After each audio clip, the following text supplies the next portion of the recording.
Shalom, shalom! Olá, meus irmãos, eu sou o capelão Alexandre Costa e antes de darmos início à nossa reflexão, eu quero te convidar a inscrever esse nosso canal no YouTube, A Palavra de Deus Cura 3395, a curtir, a compartilhar e também a ativar o sininho das notificações. E a bênção de Deus para o seu dia de hoje está no livro do profeta Isaías, capítulo 54, versículo 1, que diz assim o texto: Canta alegremente, ó estéril, que não deste a luz, rompe em cântico e exclama com alegria, tu que não tiveste dores de parto, porque mais são os filhos da mulher solitária do que os filhos da casada, diz o Senhor. Ei, meus irmãos, eu quero já declarar sobre as nossas vidas, vai ter mudança de condição e para melhor. O profeta Isaías, ele traz uma mensagem de esperança ao povo de Israel. Ei, tem mensagens de esperança a cada um de nós. O povo de Israel que vivia em um tempo de vergonha, um tempo de destruição, de miséria e aparente abandono. Especialmente após o exílio. A nação se via como uma mulher estéril, sem frutos, sem futuro e sem perspectiva. Mas o nosso Deus, ele muda o cenário. Meus irmãos, vem mudança de cenário para nossas vidas. O nosso Deus, ele ordena que essa estéril cante antes mesmo de ver qualquer mudança. E isso revela um princípio maravilhoso para nós. Meus irmãos, ainda que as circunstâncias se pareçam completamente adversas, ainda que as circunstâncias pareçam sem esperança aos nossos olhos humanos e carnais, mediante a palavra do nosso Deus, ele já nos libera uma ordem. Pode já cantar, pois a tua, a minha, a nossa vitória, a nossa bênção já foi liberada ao nosso encontro. O nosso Deus, ele age além das circunstâncias que são visíveis e a sua promessa, meu irmão, até parece sem perspectiva, mas creia, ela já foi liberada e ao nosso encontro. E desse texto vamos trazer algumas lições preciosas que vamos compartilhar. A primeira lição é que a fé em nosso Deus nos conduz a louvar antes mesmo da manifestação da bênção. O texto diz, canta alegremente. Foi uma ordem de Deus. Abacuque 3,17 em diante diz, porque ainda que a figueira não floresça, nem haja fruto na vide, ainda que decepcione o fruto da oliveira, e os campos não produzam mantimento, ainda que a ovelha da malhada que elas sejam arrebatadas, e nos currais não haja gado, todavia eu me alegrarei no Senhor, e exultarei no Deus da minha salvação. Ei, já pode se alegrar. Vem bênção do Senhor liberada para nós. Deus, ele não pediu silêncio, mas cântico. E a fé, ela não depende do que os olhos veem, mas do que o nosso coração já crê. Pode crer no seu coração. Deus já liberou a ordem. Cante alegremente. Aqui, meus irmãos, eu quero já te encorajar a não mais olhar pelo que os olhos veem, mas sim o que a palavra de Deus nos manda ver. E vejamos pelos olhos sempre da fé. A segunda lição que eu compartilho é que Deus transforma vergonha em honra. O texto diz, ó estéril.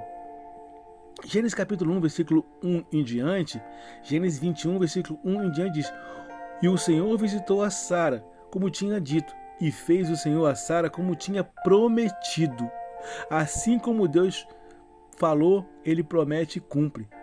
E o texto prossegue dizendo, e concedeu Sara, e deu a Abrão um filho na sua velhice, ao tempo determinado que Deus lhe tinha falado. Meus irmãos, no tempo determinado de Deus, aquilo que era motivo de dor e de extrema vergonha, o nosso Deus fará isso se tornar motivo de grande testemunho e alegria. Pode já cantar, pode já glorificar o nome do Senhor. Vem bênção de Deus sobre as nossas vidas.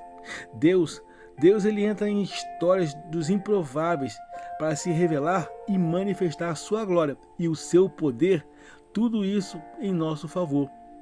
Aquilo que aos homens era improvável e impossível, Deus fará acontecer na nossa vida e o nome de Deus será glorificado. Até o ímpio vai ter que glorificar o nome de Deus e declarar verdadeiramente, Deus é na vida da irmã, Deus é na vida dela, Deus é na vida dele. E a terceira lição que compartilha é que Deus faz muito mais além do natural e do que era aos nossos pensamentos imaginável. Ele multiplica o pouco e chama à existência aquilo que não existe. O texto da nossa reflexão declara desse jeito: mas são os filhos da solitária.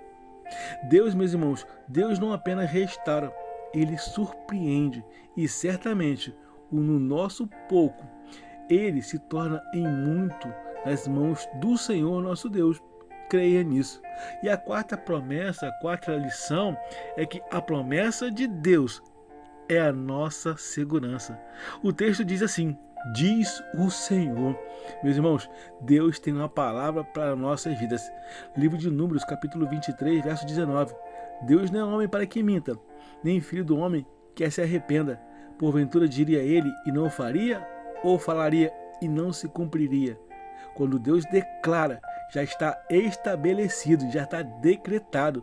A sua palavra é fiel e verdadeira e ela não volta vazia. Antes, ela sempre cumpre o que lhe apraz. Ei, meus irmãos, a promessa vai se cumprir. Quantas das vezes nos sentimos estéreis, quantas das vezes nos sentimos incapazes em alguma área da nossa vida, seja na situação espiritual, seja na área emocional, na familiar, ou mesmo na financeira, até ministerial. Esse nosso texto, meus irmãos, ele nos convida a mudar de postura e a passar já antes de acontecer a louvar a Deus, mesmo sem ver o resultado, apenas confiar e crer. Quando tudo até parece parado, vazio e estéril, meus irmãos, somente creia. Creia que Deus ele já está trabalhando no invisível e esperar com paciência e alegria, porque a promessa, se Deus declarou, certamente vai se cumprir. Romanos capítulo 4, versículo 20 em diante diz: e não duvidou da promessa de Deus por incredulidade, mas foi fortificado na fé, dando glória a Deus, e estando certíssimo de que ele já tinha prometido, também era poderoso para o fazer. E meus irmãos, já pode glorificar a Deus, vai fazendo como Abraão, vai fortalecendo a sua fé, dando glória a Deus. Amém? E, meus irmãos, se você ainda não entregou a sua vida a Jesus, esse é o momento. Entregue a sua vida a Jesus. Diga um sim ao nosso Senhor e Salvador Jesus Cristo e o receba como seu único e suficiente Salvador. Diga um sim para Jesus. Amém?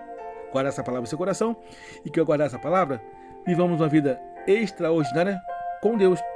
E, meus irmãos, eu tenho um recado a compartilhar com vocês.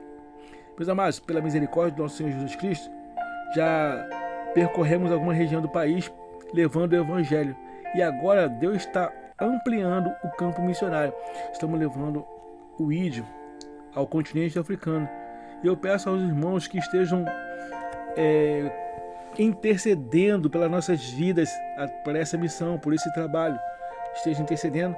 E se Deus tocar no seu coração, eu gostaria de pedir aos irmãos que estivessem contribuindo conosco na aquisição dessas passagens, que no próximo ano estaremos indo lá até o continente africano, para levar a palavra de Deus por intermédio do esporte, do futebol, propriamente dito. Amém? Então vou deixar as informações na descrição, e se você quiser compartilhar conosco, contribuir conosco nessa missão, eu glorificaria muito a Deus por isso. Tá? Que Deus abençoe a todos. Eu quero desejar a todos uma jornada abençoada e feliz. Eu sou o capelão Alexandre Costa. Shalom, shalom, graça e paz.